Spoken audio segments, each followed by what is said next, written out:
नमस्कार. ठाणे रेडिओ आपल्या सर्वांचं हार्दिक स्वागत करत आहे. आज आपण भेटणार आहोत पर्यावरणप्रेमी APBच्या संचालिका म्हणजे अँटी प्लास्टिक ब्रिगेडच्या संचालिका हेतल गाला यांना, तसेच गुप्ते मॅडम यांना. आणि आपण जाणून घेणार आहोत की जो प्लास्टिक निर्मूलनाचा प्रश्न आहे, हा जागतिक विषयावर जो मोठा प्रश्न आहे, त्याचं निर्मूलन कसं करावं आणि त्याच्याविषयी APB जे अँटी प्लास्टिक ब्रिगेडच्या ज्या संचालिका आहेत, त्यांचं म्हणणं काय आहे आणि त्यांच्याविषयी आपण ती चर्चा करणार आहोत. नमस्कार. ठाणे महानगरपालिका आणि ठाणे रेडिओच्या वतीने मी सुद्धा सर्वांचं स्वागत करते आणि आभार मानते की आम्हाला या बाबतीत बोलायची आपण संधी दिली. तर सुरुवात अशी झाली की आम्ही असे काही समविचारी लोक होतो 10-12. तर प्रश्न असा यायचा की आम्हाला असं वाटलं की झाडं लावा, झाडं जगवा, याबद्दल तर सगळं चालूच आहे. पण त्या झाडांच्या आजूबाजूला जे आपण म्हणतो की पातळ प्लास्टिक आहे, प्लास्टिकच्या पिशव्या आहे किंवा सॉफ्ट प्लास्टिक आपण ज्याला म्हणतो, कुरकुरेचे पॅकेट्स वगैरे, तर हे सगळं सर्रास आपल्याला पडलेलं दिसतं. आणि हे किती पण पातळ आणि छोटं प्लास्टिक असलं तरी ते शेकडो वर्ष नष्ट होत नाही. आणि जर ते तिथेच राहिलं तर त्याच्यामधली घातक रसायनं जी आहे, कारण हा क्रूड ऑइल पासूनचा एक बाय प्रोडक्ट आहे, त्याच्यातली जी घातक रसायनं आहेत ती मग हळूहळू वातावरणाचा त्याच्यावर परिणाम होऊन जमिनीमध्ये उतरतात. जमिनीमध्ये आपले पिण्याच्या पाण्याचे जे स्तोत्र आहेत ते खराब होतं, हवेमध्ये त्याच्यातली घातक रसायनं पसरतात. तर याला कुठेतरी आपण आपल्या पातळीवर आळा घातला पाहिजे आणि जो बदल आपल्याला घडवून आणायचा त्याची सुरुवात आपण स्वतःपासून केली पाहिजे. म्हणून आम्ही एकत्र येऊन याबाबत मग लोकांना जनजागृती करण्यासाठी अवेअरनेस प्रोग्राम वगैरे घ्यायला आम्ही सुरुवात केली. आणि मग हळूहळू याच्यामध्ये अजूनही लोक जोडले गेले.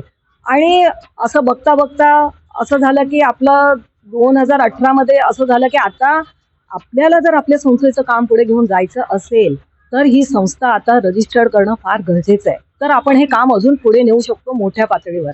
आणि असं करत करत मग शेवटी 10-12 सोसायट्या याच्यामध्ये जोडल्या गेल्या आणि अशा रीतीने आपली कामाची सुरुवात झाली.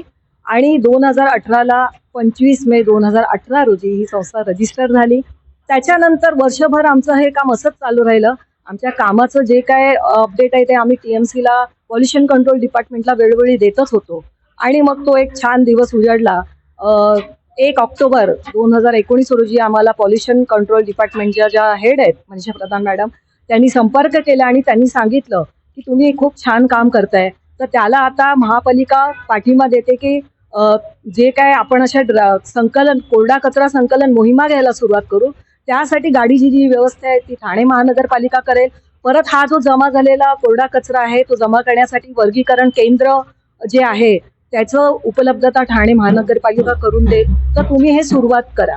तर असं करून मग आम्ही 2 ऑक्टोबर 2019 रोजी ह्या संकलन मोहिमा घ्यायला सुरुवात केली. हेतल मॅडम, आता तुम्ही जी काही माहिती दिली आम्हाला की तुमची संस्था जी आहे कधी स्थापन झाली, त्याच्यानंतर त्याचं स्वरूप काय होतं, त्याचं कामाची पद्धत काय होती, पण आता जी काही लोक तुम्हाला जोडली गेली आहेत त्यांचं सहकार्य तुम्हाला कोणत्या पद्धतीचं आहे आणि त्यानंतर त्यांचं त्या सहकार्याचं स्वरूप काय आहे, ही जर माहिती तुम्ही दिली तर बरं होईल. स्वरूप असं आहे की मी जसं म्हटलं की अगदी सुरुवातीला आम्ही 10-12 लोकच होतो. आणि आम्ही असा विचार केला की आपण आपल्याच सोसायटीपासून सुरुवात करूया. आपण जे 10-12 लोक आहेत, आपण ज्या सोसायटीमध्ये राहतो त्या सोसायटीमध्ये आपण पहिलं सुरुवात करायची. आणि असं करून आम्ही आमच्या ठाणे म्युन्सिपल कॉर्पोरेशन कडनं आम्ही एक लेटर घेतलं. ते आम्ही सोसायट्यांमध्ये दिलं. आपापल्या सोसायटीमध्ये मॅनेजिंग कमिटीचा संपर्क केला, त्यांना हे सगळं पटवलं की हे का करायची गरज आहे. आणि मग आम्ही असं हळूहळू आपापल्या सोसायटीमध्ये आम्ही अवेअरनेस प्रोग्राम घ्यायला सुरुवात केली.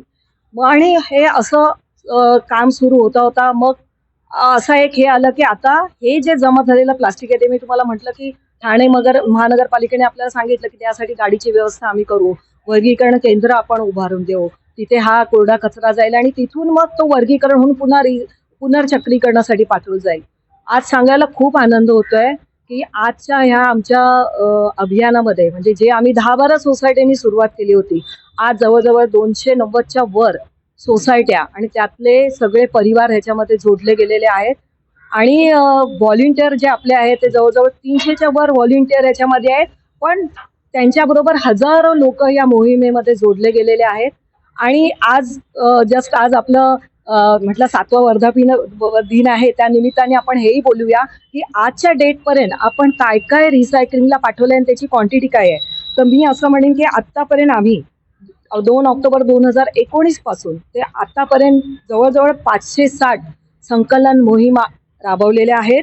त्याच्यामध्ये ड्रायवेज जो आहे तो 2,51,179 किलो ड्रायवेज जो आहे तो आपण Maharashtra pollution control board authorise रिसायकलरकडे पाठवलेला आहे, म्हणजे पाठवण्याची व्यवस्था केली आहे. त्याच्यानंतर थर्माकोल आहे तो 14,527 किलो, ई वेस्ट जो आहे तो 8,303 किलो, आणि असा सगळा मिळून जवळजवळ 2,74,000 जो कोरडा कचरा आहे सगळ्या प्रकारचा तो आपण पुनर्चक्रीकरणासाठी पाठवलेला आहे. मॅडम, हे रिसायकल जे चालतं, प्लास्टिकचं रिसायकल जे आहे, ते जे प्लास्टिकचं रिसायकलिंगचं जे चक्र आहे, त्याच्यामध्ये महापालिकेचा किती सहभाग आहे आणि हे कोणत्या पद्धतीने चालतं याची माहिती आम्हाला द्या. तर सर्वप्रथम काय होतं की लोक जेव्हा आपल्याला एखाद्या व्यक्तीला ह्याच्या सगळ्यामध्ये इंटरेस्ट असतो, ती लोक फोन करतात किंवा आम्ही एखाद्या सोसायटीमध्ये अवेअरनेस प्रोग्राम्स घेण्यासाठी जातो. तर त्या अवेअरनेस प्रोग्राममध्ये सांगताना आम्ही ह्या सगळ्या गोष्टींचं एक्सप्लेनेशन देतो की तुम्ही कसं कुठचं प्लास्टिक कसं सेग्रिगेट कराल, कसं ते स्वच्छ धुवून आणि वाळवून मग ह्या मोहिमांमध्ये द्याल. तर हे सगळं केल्यानंतर प्रत्येकजण आपापल्या घरामध्ये जवळजवळ 15 दिवस किंवा आठवडाभर हा कचरा साठवतो. ते व्यवस्थित त्याचं त्यावेळेला वर्गीकरण केलेलं नसतं, एकत्र आपण तो कचरा साठवतो.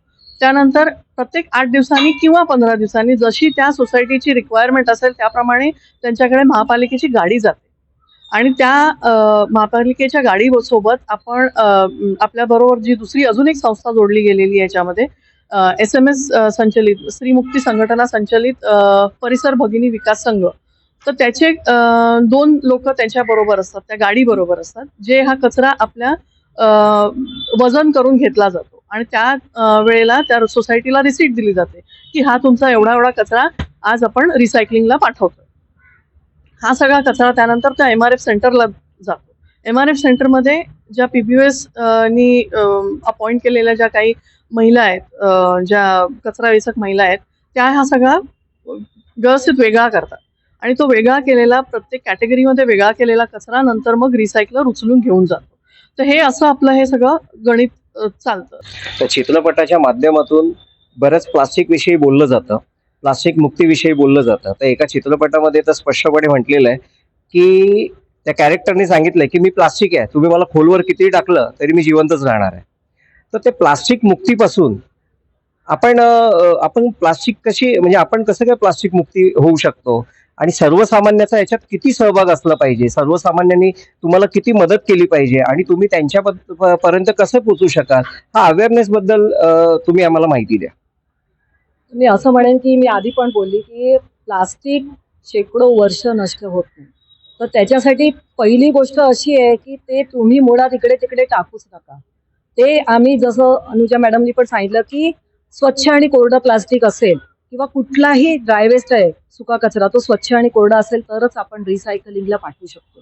त्यामुळे त्याचं निर्मितीच्या ठिकाणीच वर्गीकरण करा, तो स्वच्छ आणि कोरडा करा आणि जमा करून आपल्या रिसायकलिंग ड्राईव्हमध्ये द्या. म्हणजे त्याच्यापासून एकतर काही दुसरी वस्तू बनेल किंवा ह्याच्यामध्ये असंही आहे की जे पातळ प्लास्टिक आहे, आपला जो मेन फोकस आहे तो पातळ प्लास्टिकवर आहे, जे किराणामध्ये आपल्या घरी येतं किंवा छोटे छोटे सॉसचे पॅकेट्स असतात, अगदी छोटे. तर आपण असं आहे की small is beautiful but here small is dangerous, की ते डेंजरस आहे. आज तो एवढासा तुकडा असला तरी पण तो तितकंच नुकसान करणार आहे, कारण तो इतकी वर्ष राहणार आहे ह्या सगळ्यामध्ये. त्याच्यामुळे आम्ही हे सांगतो की त्याला पण पूर्ण ओपन करून व्यवस्थित साफ करून वाळवून तो तुम्ही आपल्या संकलन मोहिमेमध्ये द्या. आता याच्यामध्ये आम्ही लोकांना असं आवाहन करतो की मुळामध्ये हे बघा की प्लास्टिकला तुम्ही नकार कुठे कुठे देऊ शकता. आमचे 4 R's आहेत, रिफ्यूज, रिड्यूस, रियूज आणि रिसायकल. बीट प्लास्टिक पोल्युशन हा आपला मोठो आहे. तर तुम्ही नकार कुठे देऊ शकता? तर नकार असा देऊ शकता की समजा आता मी पण आता माझी पर्स आहे, माझ्या पर्समध्ये कापडी पिशवी आहे, कायमची असते 2-3 पिशव्या. म्हणजे मला कुठेही काही घ्यायचं आहे तर मी प्लास्टिकच्या पिशवीला नकार देते तिथे. असं मी माझ्या पातळीवर वाचवते एवढ्या सगळ्या प्लास्टिकच्या पिशव्या ह्याच्यामध्ये आणण्यापासून. तर लोक असं म्हणतात की मी एकट्याने केलं तर काय होणार आहे, पण असं जर प्रत्येकाने केलं तर खूप मोठं काहीतरी होणार आहे. तर ते आहे. आता आम्ही प्लास्टिकची बॉटल वॉटर घेत नाही. कारण शेवटी ती बॉटल कधी भरलेली असते पाण्याने, ती ट्रॅव्हल करून येते तेव्हा त्याच्यावर वातावरणाचा परिणाम झालेला असतो. त्याच्यामध्ये त्या पेट बॉटलमधली घातक रसायनं उतरलेली असतात आणि मग ते सगळं मायक्रोप्लास्टिक जे आहे ते आपल्या शरीरात प्रवेश करतं. म्हणजे मी तर असं म्हणेन की आज अशी एकही जागा राहिलेली नाहीये की पर्वत आहेत, नद्या आहेत, आपले झरे आहेत, त्याच्यानंतर सागर आहेत, जमिनीमध्ये पण कितीतरी फुटापर्यंत आज प्लास्टिक गेलेलं आहे. तर त्याच्यासाठी म्हणून की लोकांनी प्लास्टिकला मी नकार कुठे देऊ शकतो, तर तुम्ही ह्याची स्टीलची बॉटल वापरा, तुम्ही नका घेऊ ती बॉटल, कारण शेवटी ते तुमच्या आरोग्याला घातक आहे. हे सगळं आल्यावर त्याच्यामध्ये कॅन्सरजन्य रोगाचा धोका संभवतो. आपल्या हृदयासाठी आणि मेंदूसाठी वगैरे विकार त्याच्यामधनं उद्भवू शकतात. त्याच्यामुळे तुम्ही त्या गोष्टीला नकार द्या, होईल तेवढं ते कमी करा. आणि आता तरी ॲटलिस्ट ते खाण्यापिण्याच्या आधी थर्माकोलची ताटं, प्लास्टिकची ताटं, वाट्या, ग्लास हे सगळं मिळायचं. ॲटलिस्ट आता तेवढं कुठे दिसत नाहीये त्याच्यावर बंदी आणल्यापासून. तर जेव्हा गरम गोष्टी तुम्ही त्याच्यामध्ये घेता किंवा हॉटेलमधनं पण आता आपल्याला गरम गोष्टी आपण त्या कंटेनरमध्ये येतात, तेव्हा त्या गरम गोष्टीमध्ये लगेच त्याच्यामधली घातक रसायनं उतरतात आणि हे शेवटी तुमच्या शरीरात जातं. आज आपल्या रक्तामध्ये मायक्रोप्लास्टिक आलेलं आहे, मातेच्या दुधात आलेलं आहे, गर्भात आलेलं आहे. आपल्यामध्ये जशी एकही जागा नाही, हवेमध्ये सुद्धा मायक्रोप्लास्टिक आहे. तर आता तुम्ही अजून कोणाची आपल्याला वाट बघायची? आपण आपल्या पातळीवर आपल्याला सुरुवात करायची या सगळ्या गोष्टीची. त्याच्यामुळे तुम्ही सुरुवात करा आणि तुम्ही सुरुवात करा. आम्ही आहोत इथे. तुम्ही वेगळं करा, कोरडं करा, स्वच्छ करा. आम्ही तयार आहोत ते घेऊन जायला, त्याचं पुढचं रिसायकलिंग करायला. आणि आता मी जसंही सांगितलं की पाण्याची बॉटल आहे किंवा मी बाहेर जाताना माझा स्वतःचा चहाचा कप नेहमी बरोबर ठेवते, कारण तो पेपर कप असतो, त्याला सुद्धा प्लास्टिकचा लेअर असतो. शेवटी त्याच्यामध्ये तुम्ही गरम कॉफी, गरम चहा घेतली की त्याच्यातली रसायनं पुन्हा आपल्या शरीरात उतरणार. त्यामुळे ते झालं. त्याच्यानंतर तुमचे स्वतःचे तुम्ही वुडनचे किंवा स्टीलचे चमचे, स्ट्रॉ आणि बाकी अशा ज्या गोष्टी आहेत, कटलरी, त्या तुम्ही ठेवू शकता स्वतःकडे. बाहेर जाताना आम्ही हॉटेलमधनं मला कोणाकडे तरी काही घेऊन जायचंय घरी, तर मी स्वतःचे स्टीलचे डबे घेऊन जाते. दही आणायचंय, ज्यूस आणायचंय, ह्या सगळ्या गोष्टीसाठी आम्ही स्वतःचे कंटेनर वापरतो.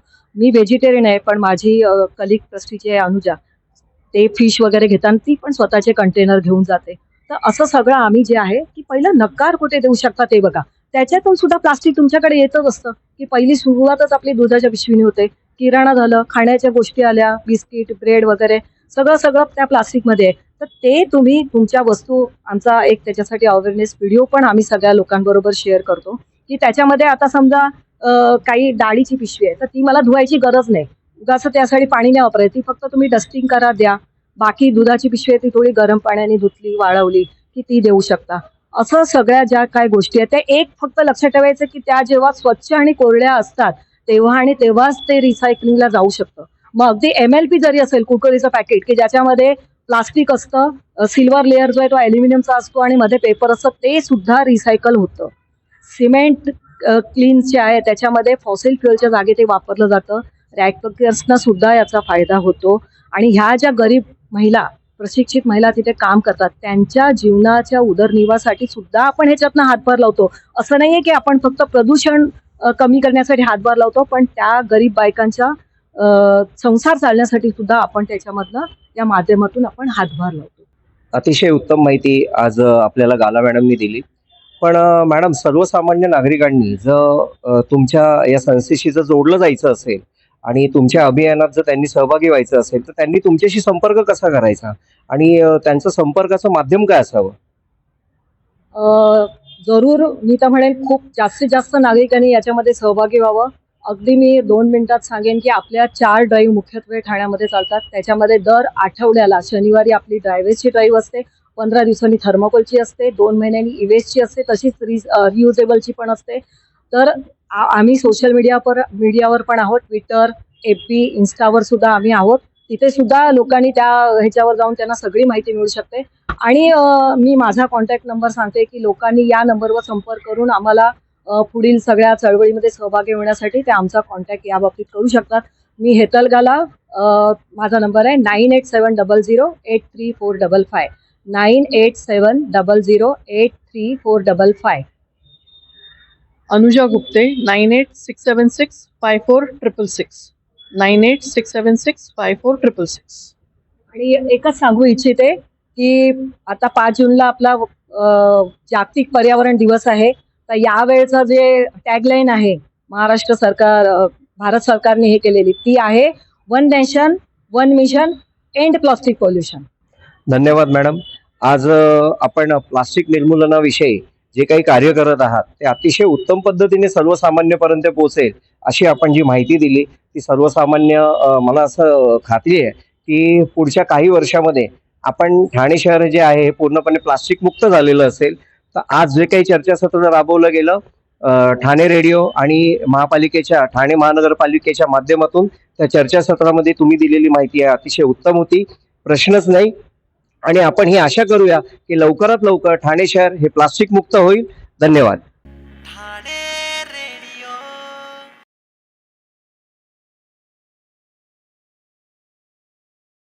नमस्कार ठाणेकर, मी मधुराणी प्रभुलकर. आपण सर्व ठाणेकरांनी आपलं शहर स्वच्छ राखायचंय. सार्वजनिक ठिकाणी नियमितपणे कचरा हा घंटा गाडीतच टाकायचा.